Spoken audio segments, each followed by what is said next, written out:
the one thing that we've got to be able to do is how do we answer a question without answering a question? I know this sounds kind of crazy, but your customer is going to ask you things like, what's your best price? Yeah, is it available? Discount? Yeah.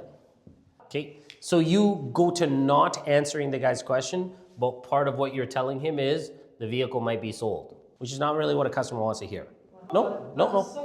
I'll teach you something. Okay, so the art of being a salesperson is not answering the question, but answering the question. Okay, so a lot of customers are going to ask you things like, what's the best price?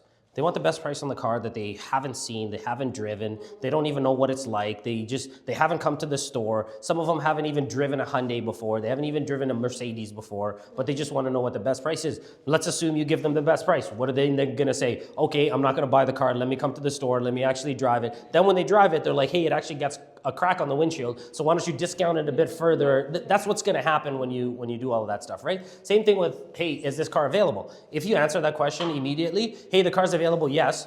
What's the next question? What's your best price? Or if you say, hey, the vehicle's not available, what's the next thing? Okay, thank you so much, I'm going to call the next store. So there's got to be a way to be able to get customers to hear what you're saying, and even this discount on the car. You could say exactly what you said. You made a great attempt with the value, but you could say the same thing and be like, hey, the best price that we have online is the best price. Like, Mr. Customer, what is he going to say? Like, have a nice day, I'll call the next place. So there's something that you've got to do. It's important to answer their question. Don't get me wrong. I'm not saying don't answer their question.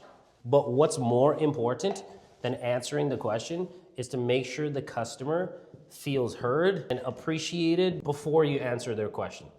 All of you just went to answering the question, which is like, let's stop that for a second and let's make sure the customer feels heard, and then we can answer the question with whatever that we. So for example, the first time a customer would ask me, hey, what's the best price on the car? The first thing I'll say, man, great question.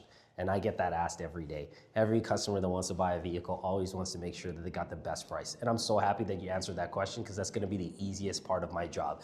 Before I kind of get you all that answers, let me make sure that the vehicle is all available, that the vehicle is actually what you're looking for. Assuming that the vehicle is available and what you're looking for, what is the best time that you can come to the store and you can look at the car? It's answering the question, but it's not answering the question. Because what's the customer want to know? Hey man, the car's $50,000. Can you sell it to me for $45,000? I really don't want to get into that conversation, ever. So you've got to make sure that the customer feels heard. Hey, Mr. Customer, that's a great question. It's the easiest thing that you can say on anything. You could say it on, ask me a question, any question. Man, that's a great question. And I get asked that a lot all the time. A lot of people mention my tie all the time. What is it about the tie that you've seen that piqued your interest? It's crazy. So I just changed the whole situation into now asking you questions. Do you feel like I dismissed your question?